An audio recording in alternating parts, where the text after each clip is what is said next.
All right, man. It's Sunday, February 22nd. What's up, my planet Earth people? How we doing? This is the Triggered Yogi live stream. It's your boy, Leon Walker, aka Yoga Leroy himself. Here we are in Yoga Leroy Studios. Got some things planned today. First and foremost, church. Gotta get there. You know what I'm saying? Gotta get there, man. I started going to this new church. It's a little far. Not that far. It's about 25 minutes away in Calabasas called Believe LA. And man, the pastor is anointed. You feel me? Don't you love a anointed pastor? Don't you love Don't you love a anointed pastor, baby? Ooh wee! Gotta get there. You know what I'm saying? When a pastor is anointed, man, you wake up on Sunday like, yo, it's church. All right. So y'all act accordingly. You know what I'm saying? We going. You hear me? We going. So we going. Shooting my boy Bryce Jarrett's podcast at 2 after church. I can't find my green screen. I have collected so much stuff over the years and lost the stuff in this place. I mean, I got a green screen. I know I got a green screen. I wanted to shoot on a green screen for his podcast because he likes to put his logo behind him, but I can't even find my green screen. I looked everywhere. I have looked everywhere. Now I was talking about yesterday that I was gonna post this sketch that I've been editing for like a week and a half, and I was so close, but Premiere Pro ain't gonna let you just like win. You know what I'm saying? Premiere Pro ain't gonna let you just get off with just a win. Like, oh, you thought your edit was done? No, no, no, no, no. No, you gotta change this and the settings here and this.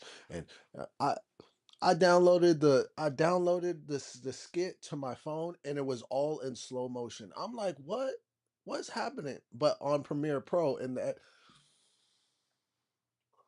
my word. You know what I'm saying? So that's what I'm gonna figure out today. I'm gonna try to do that before church. I'm gonna try to figure that out before church. J Hud in the building. What's going on, my boy? How we doing? I'm just rolling out of bed. Was a minute late to the stream.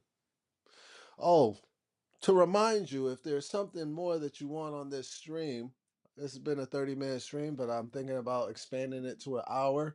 But I need something more. If uh if there's any suggestions, I'm open. I'm open for them suggestions because I think a hour stream is gonna help me kind of connect to more people. But right now, this 30-minute stream is solid for me. We'll keep it 30 until I figure out what more I'm gonna bring to it.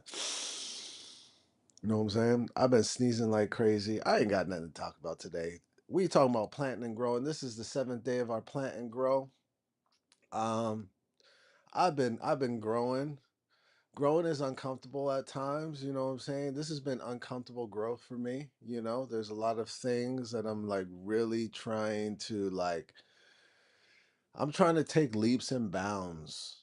I can't take small steps anymore. I mean, I've never been a small step kind of guy. I'm a throw everything in kind of guy, but now I got to throw everything plus some in, And that's with relationships, jobs, where I spend my time at, who I talk to, the kind of energy I have around me, the kind of I notice there's a lot of people with wishy-washy hoe ass conversations in LA,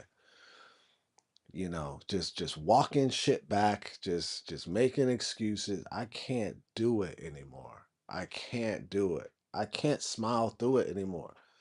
It's like, yeah, yeah, Yeah, yeah, I can't do it anymore, man. That's LA, man. Everybody wants you to smile through their nonsense. Nonsense. People in this city have nothing but nonsense. It's not just the city. It's not just the city. That's what I'm learning. It's not just the city. It's the entertainment business. People in the entertainment business are full of complete poop from the top to bottom. Complete poop. It don't matter how well you handle that relationship. If that person's full of poop, you're going to get full of poop. I'm not saying it's everybody, but it's a small amount of people that aren't full of poop. Those are the people you have to find. Those people that aren't full of poop. I mean, I would usually say the S word, but it's Sunday and I'm going to church today. So, and we know what happened last time it was Sunday and I did some craziness. Well, you don't know, but last Sunday, I came out of church and someone cut me off and I threw him the middle finger and immediately felt some karma after that. Immediately. Came home and my roadcaster was broken. Goodness gracious. That karma works fast. Leroy, I noticed a lot of people hate on you for whatever reason. Who's hating on me? Is it because I'm saying that they're hating on me? I know. Maybe I should stop talking about it so much.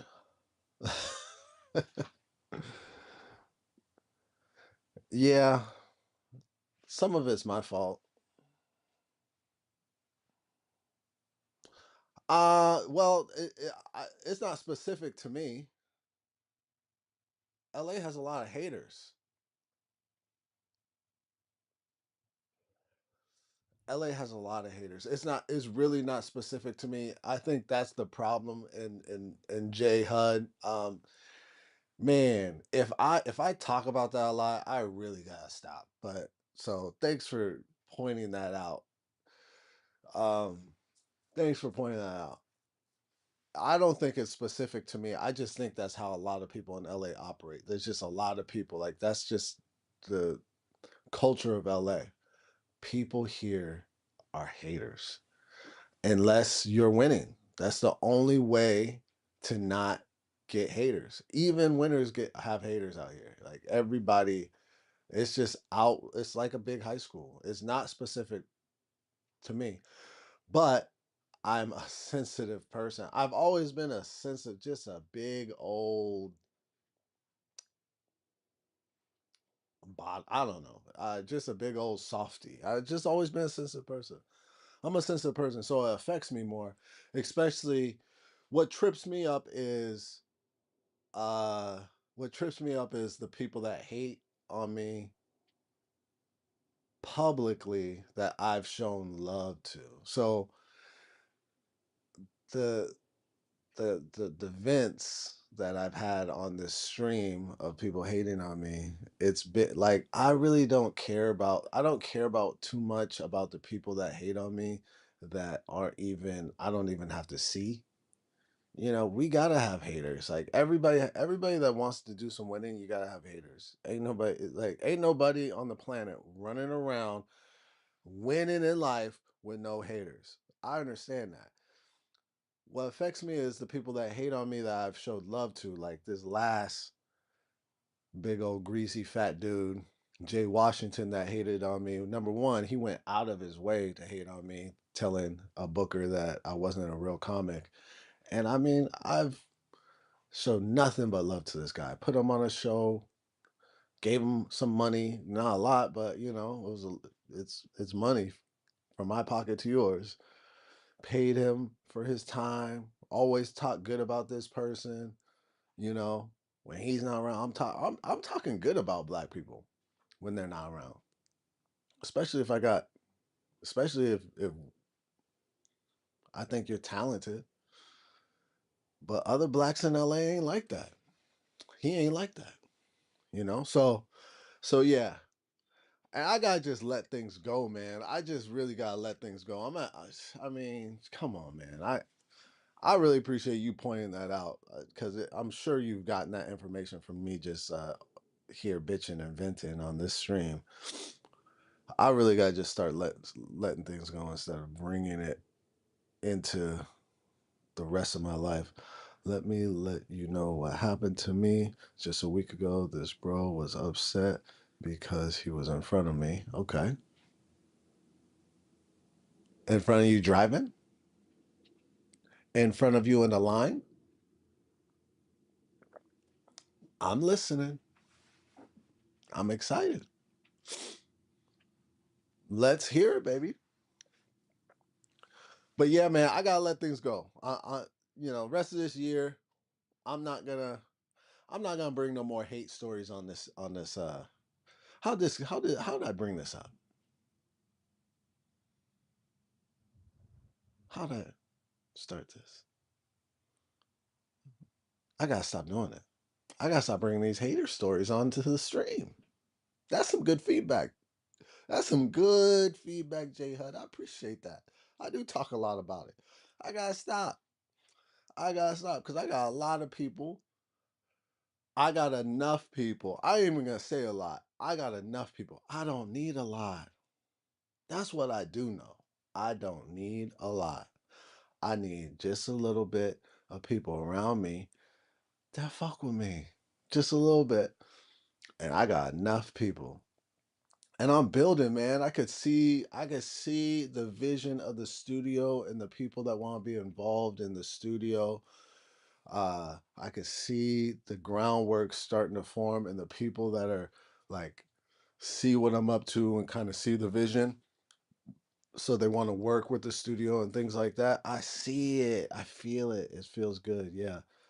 But I guess I was talking too long at the register and he goes, I'm glad I got everything. I got everything and ready. Yeah, man. Yeah, man. People be that's the thing. I talk about this. I talk about this all the time. Like, I don't think people are bad. I think people are good. I think I think we're at our best selves when we're in the safety and comfort of our homes. And as soon as we step outside, we start to malfunction because of all the unfamiliar, the anxiety, the people, places, and things.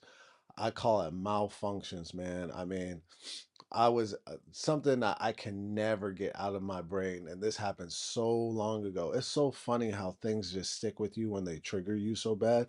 And I'm triggered by other men, the disrespect of other men. I was at this, don't judge me, a dispensary. This was during the pandemic. So we were all like, 5 paces away and we're standing on the blue things. I'm waiting in line patiently like a good person. And this dude just breezes by me, bumps my shoulder, and like, kind of like, I'm getting on, and bro, like that's still, and I didn't react or anything to it, but I really wanted to, and that still to this day bothers me. And the crazy part, what really pissed me off, and I did let the did let the cashier know this. The crazy thing is I'm standing where I'm supposed to be. He breezes by me, cuts the line, and they served him. And I'm just like, why didn't you tell him to get in the back of the line? I'm standing, what is happening? And yeah, that's still like I still get bothered by that thought still. Yeah, man, it's crazy how little things stick with us like that. That was like 6 years ago. But I don't let nobody come for me. I'm the clapback king. Yeah, man. I've learned. I've learned. Yeah, I mean, I still have my moments where but I try not to. I try not to clap back. I try to let things go, unless it's incredibly out of pocket. Most of it isn't incredibly out of pocket. We're like we have this art of being microaggressive, like we're extreme, and you notice that that's like that pisses you off a little bit more when someone's like so passive aggressive, microaggressive, just a little bit like it kind of pisses you off more. You notice that? Especially men. When a man is like does some little bit shit. It's like, man, say it with your chest if you're gonna do like with your chest. With your chest. If you're gonna do it, say it with your chest. Come up with that little soft girl stuff. Like, if you're gonna be disrespectful with your chest, my friend, let's see, let's do a little cockfight out here, It almost pisses you off a little bit more. You expect it from women, but when it comes from dudes, it's just like, man.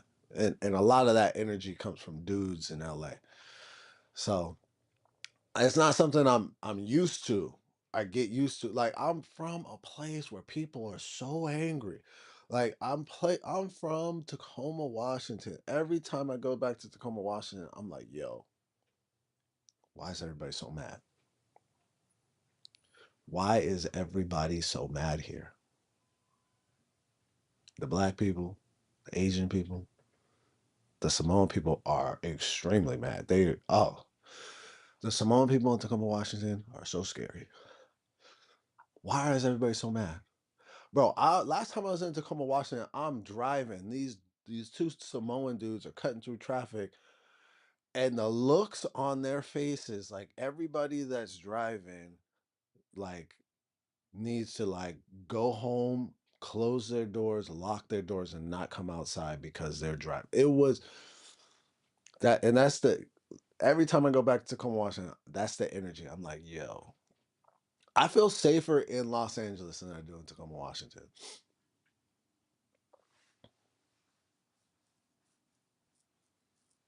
So I'm from a place where, you know, people don't have like men don't have step with that. There's no micro aggressiveness or passive aggressiveness. You want smoke, you found it, but this is real smoke. This isn't just this isn't just like I'm just trying to shit on you and make you feel less than. No, this is real smoke. We're gonna fight and see who's less than. That's real smoke. LA is not all of LA. I'm talking about this side of LA, this side of the 10, the industry side of LA. It's all fake. Nobody really wants it. Like, nobody really wants it. And that Tacoma is in me. So like like when Jay Washington went out of his way to try to hate, that Tacoma says like, bro, like if you think I'm less than you, we could handle this. We could handle this like some gangsters. We could get into some gangster shit. Like Snoop Dogg said. We could get into it. I'm up for it. I haven't had a workout all day. So that comes out of me. And and of course I don't act on that because then I'd be the villain again. So then I come on here and I vent. But that's not constructive either. So I just need to let it go, man. I say, well, I'm glad I got the money to whatever I want to buy and the time out loud. Yeah, you did. Yeah, you did. And you felt better. Sometimes you got to say something. I say stuff too. I say stuff too, yeah. Especially if somebody's vocal. People be vocal, man. It's so weird. Man, if you grumpy, don't come outside your house.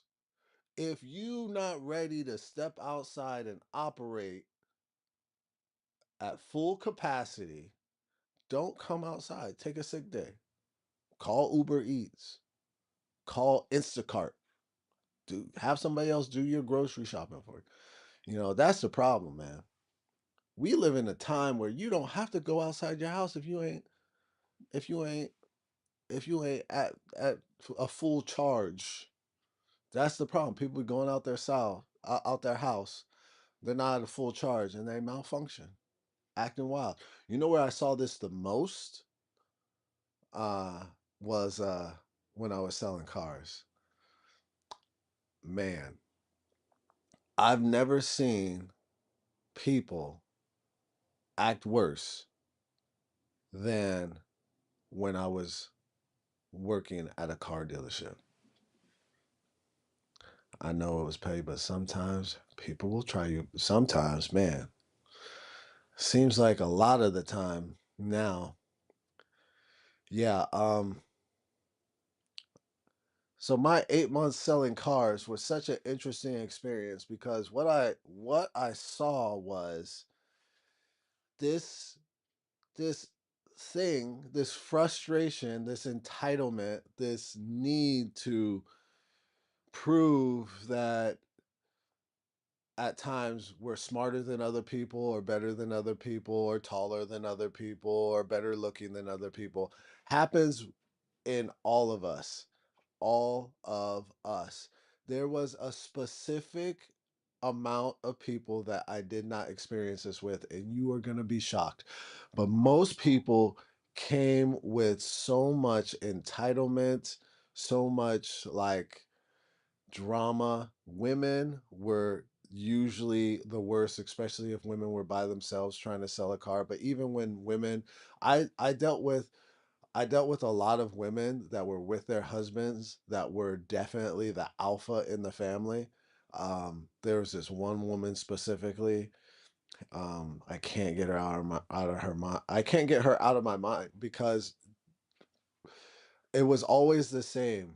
It was always like during the process of buying, of like looking for the car, sweet as pie.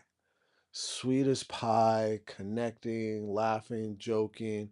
As soon as we start talking about credit, as soon as we start talking about prices, the price of the car, they turn to complete demons. Whole energy change. Like women were the absolute worst. Men have one note. We have one note at a time. Most men, gay men don't. Gay men have notes, multiple notes like women. And this is not me being, I'm not, I'm just, this is just a fact. Gay men have multiple notes like a woman.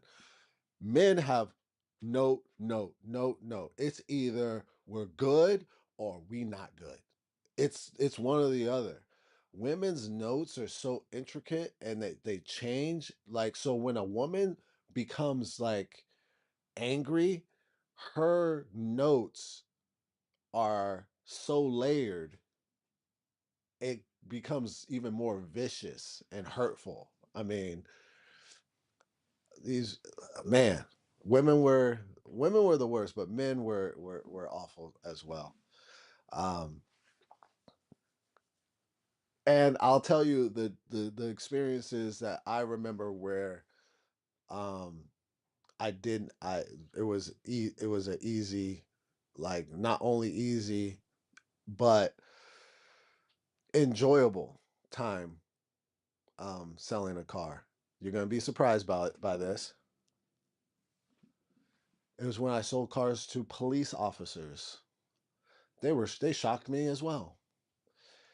I sold two cars to two cops, and both times those police officers were like great guys. Like just didn't give me no problems, didn't knew what they wanted, you know, was cool with the price, you know what I'm saying? Uh Bought extra things, just both times. Like those are the two times out of 8 months that stand out, that I had sales that were stress-free, um, enjoyable conversation, just a clean experience. 98% of every other car that I bought was a complete exhausting nightmare. I shit you not. I'm talking about 4 to 6 hours on one vehicle. It was an exhausting experience, and the 2 times out of those 8 months that I had an enjoyable experience selling cars were police officers, those 2 times. Now, there was this one retired cop that dragged me around for days, had me, like, do all this research and take him out to the truck, and then he went and bought a truck somewhere else. Fuck that guy. Excuse me, forgive me, God, for that. It's Sunday. It's crazy. But yeah, man, selling cars was a unique experience that most people won't experience because they're intelligent. You think I have a couple of friends that have done well in the car business. That's what gave me the idea to go and try to sell cars because I want to, I was thinking, man, if I could just make a chunk of money so I could just feed into this studio, I could get this ball really rolling. So that was the idea. But the idea was just not, it just didn't work. Number one, I was working 12 to 14 hours a day. I had no time to focus on the studio. It took me a minimum 4 to 6 hours to sell one car. So you talk about selling 2 or 3 cars a day, you're there all day. You got to live there. And car salesmen aren't making the commission that they used to make. And the dealership runs more like a casino than than than like you work your ass off, you'll get paid here. It doesn't run like that anymore. But it used to. I mean, people used to make a lot of money. Um, that wasn't my experience, and but I'm happy I did it. It taught me a lot about people. I don't think that. Well, I'm sure most customer service jobs teach you a lot about people. Outside people. You don't learn much about the inside. You learn people's outside self because we wear masks. We're different. We're different outside unless you're working on taking off those masks. I mean, I don't know if you know about shadow work, but people that don't know about shadow work and people that don't work on their shadow or address their shadow or talk to their shadow, they're wearing masks. They're wearing masks most of maybe even most of the time because what I've noticed is a lot of people in LA have roommates um, that are friends or whatever, or peers. So they're wearing masks even when they're inside their house. What an exhausting experience that would be if, like you're putting on something else than who you actually are when you're inside your house. It's like when do you ever like take off those masks and actually just be yourself? You know what I'm saying? That's how LA is. There's a lot of fake shit out here. People are walking around not even being who they really are. That's LA. Yeah, they used to give money away in Las Vegas in the gold days. Yeah, man. I mean, people were getting rich selling cars. And that's what, like I still have people calling me asking me my opinion on like how they should buy a car, and everybody says this first. It's like, oh, I don't want to get taken advantage by the car salesman. Oh, trust me, boo boo, you're not. That car salesman is trying to make $2 off of your car.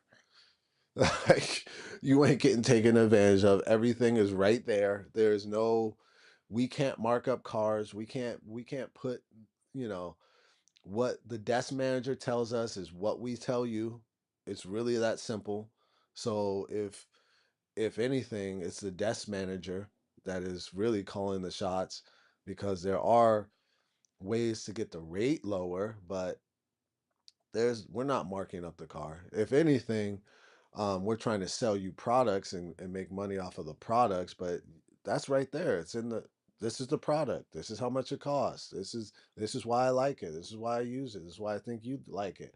That's just being a salesman. There's no hidden like, oh, they charged me 5 grand more for the car. That No, that's not happening.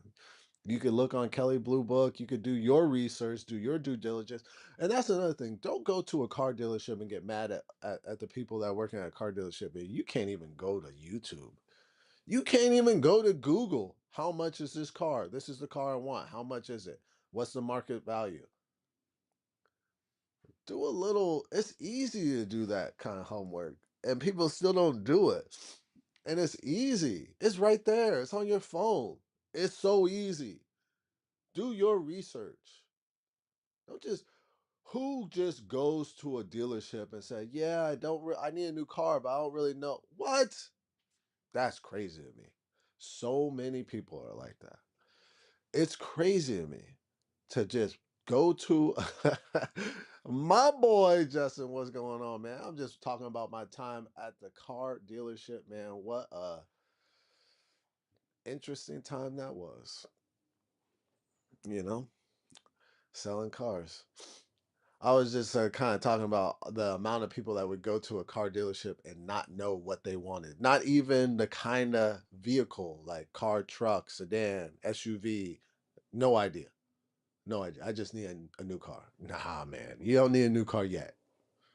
You need to go pray about this. Come to me after you pray about what kind of car you should get. Don't you, I'm supposed to make you come on, man. This is crazy. It's a car. This is probably most people's biggest purchase in their life. Most people. Most people. That's real. Most people don't buy houses anymore. Most people might buy a car, but most likely leasing. Come on, man. You gotta put a little bit more effort in this. This is gonna be your car, not my car. Why I gotta pick it out? That's crazy. Why I gotta pick out your car? Man, I gotta talk about this on stage, man. Let me go and write this down, man. Why I gotta pick out your car? That's crazy though. Go to a dealership and have the car salesman pick out your car. Let me write this down. I gotta get back to talking about selling cars on stage, man. I kind of gave up on that. Let me write this down.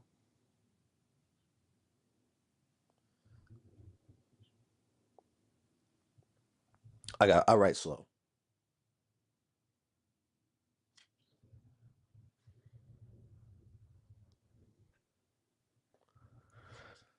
I gotta talk about that again on stage, man. Cause man, what an interesting experience that was. I'm so glad I quit. I am so glad I quit that job. I'd still be there because I'm competitive. And I was good at selling cars. I was good at it. Man, that's a trick from the devil when he gives you a little talent at something. that's a, that's a lie from pit of hell. He give you a little talent. You're like, ooh, I'm good at this. Meanwhile, I was getting fat. I was miserable, depressed, working 14 hours a day, dealing with crazy people. Everybody that worked at that dealership was nuts and had just an attitude for no reason. It was hard to talk to anybody. It was hard to get anything done. So it was not only were you battling with customers, if there was something that you needed, like something messed up on the car or the order or something need to get fixed, to try to get those things done, you'd have to go deal with service. All service department, they all had attitude. It was almost like there was teams, and the teams were against each other. Nobody at the dealership worked with each other. It was like it was miserable. It was a wild experience.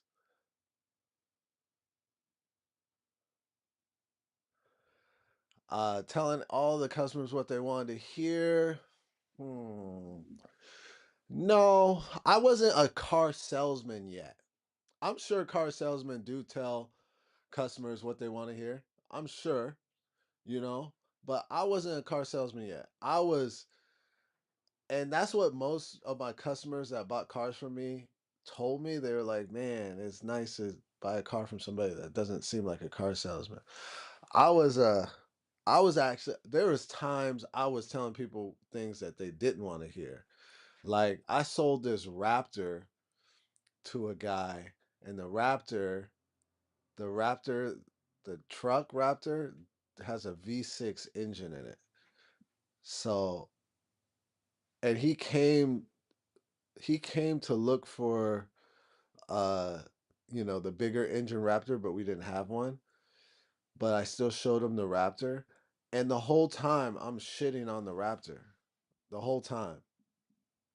I'm like, yeah, man, this is a punk ass Raptor. Like, why would you buy a Raptor if it ain't gonna have the you know what I'm saying? If I get that Raptor, it's gonna I need that. I need that. You know what I'm saying? I need that dinosaur in the trunk. You know what I'm saying? It's a Raptor. I need that dinosaur in it. I'm shitting on the Raptor this whole time, and then he ends up buying it. Because he liked it. He liked it. He didn't need that. He didn't need that dinosaur in it. But the whole time I'm like telling him something what he didn't want to hear. Bro, my whole thing was when I tried to like really connect with people, and most people it started off like I'm really good at connecting with people because I'm authentic and I'm just me. So it always started off great. You know, depending on where that person's pocketbook is, it usually turned south when we started doing credit and all that kind of stuff. I've even had rich people get all weird. Um, Dom, that's one of my boys in the car business. I love the people that walk in and are experts. Bitch, I do this 20 times a day, every day for the last 2 decades. Yeah, man. Yeah, man. Yeah, it was yeah, Dom, I think before I sold cars, I talked to you about like what you think about me selling cars. You, James, my boy Antino, he still works for Kia. Um, but yeah, I sold for Ford, had a lot of experts, truck experts come in. Those people didn't really bother me because there's so many other annoying people um that I was selling cars to. And honestly, if I'm gonna be honest, women are the worst. Women are an absolute nightmare. Selling cars to a woman is an absolute disaster. It's a nightmare. You're going to have to deal with this woman's spectrum of emotions and multiple personalities. That's what you're going to have to deal with when you're selling a car to a woman. I'm sorry. I'm sorry. That's a fact. That's just a fact. Unless unless that woman is with her husband, which I'm full for. Please bring a man when you're buying a car so we don't have to over explain everything to you, walk things back, reassure you that we're not stealing money from you over and over and over again, explain some more. Please bring a man. Bring a man. Please. Pretty please. I know there's drama at my Nissan dealership. I was on a second key fob, and the sales people were clueless how to get it for me. And the service guy went over and made a big deal of it. Yeah, no, that's every dealership. Every dealership. Every dealership is like all the departments are different and nobody really works together. And a car salesman, so you buy a car from a car salesman and you think, oh, this is my liaison for my car. Like whenever something happens, I could just call my car. No, he's just a salesman. That's it. After the sale, like he did his job, he's moving on to the next sale. He's not thinking about your car for the rest of his life. It might be different at like high end, like maybe like high end, dealerships. You have a deeper relationship with the guy, and he takes care of you on a deeper level. It's not like that with economy cars. The car salesman, hands washed, and yeah, if you need an extra key fob, especially on cars that are under $50,000, you need, like, they car salesmen do promise you things that they can't deliver on. Like, oh, my car salesman said that, at the time of the sale there was only one key and he was going to get me. Good luck. Good luck. Good luck getting that extra key. You listen, if your car is under $50,000, make sure everything that you need is done that day.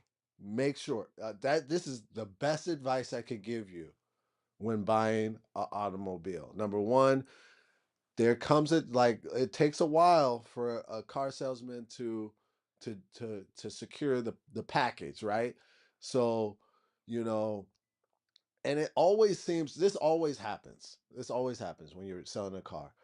Oh, like they as they get closer to, finalizing the deal. Oh, what about this? The customer. Oh, what about this? Oh, what about that? At that point in time, the car salesman is extremely exhausted and can't wait for you to get the fuck out of his life so he could move on with his day and try to sell another car. So he might be more inclined to be like, "Oh yeah, I got you. Just come back tomorrow. Oh yeah, we'll have that for you in a week." When in fact, you chances are kind of slim, especially if it's like a used car and it's like, "Oh, we'll mail it to you." No. That used car only came with one key. So, if you're buying a car under $70,000, make sure all your stuff is with that car the day you buy that car, or don't buy that car, or just be like, hey, until you guys got all the stuff, I'll just wait, you know. But don't waste the salesman's time, and don't have, I don't know, man. It's a weird job. It's a weird job. All right, man. I got things to do. I got people to stuff, podcasts and church and all that kind of stuff. What's up, Mario?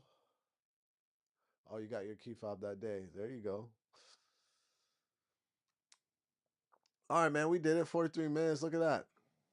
Talked about some things. Monday night, 7:30, Kami Fitness Live.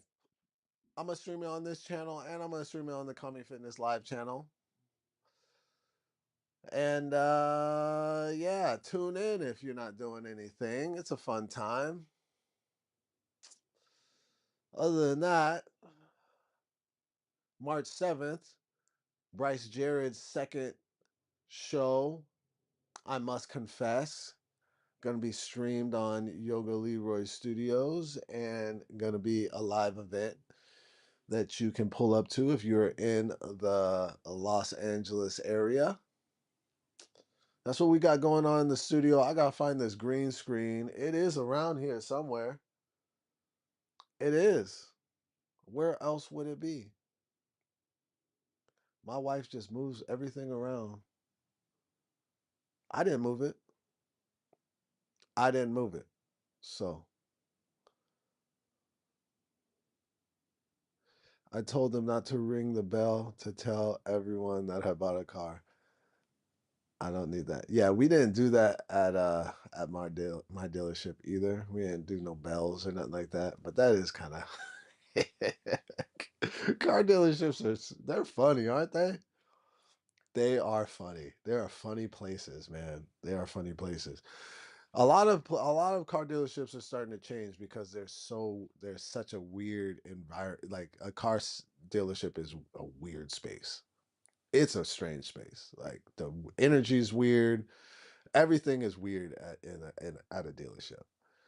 It's this level of desperate, just like where you know, the bell and uh, I'm glad I'm done with that job. All right, y'all, we did it. You guys have a fantastic. It is chaotic. Yeah, that's one way to yeah, to describe that. You guys have a wonderful rest of your Sunday. I'll see you guys tomorrow. I'll be back 9 a.m. Same trigger time, same trigger channel. Tune in to Comedy Fitness Live tomorrow night, 7:30. I'll see you soon. Peace.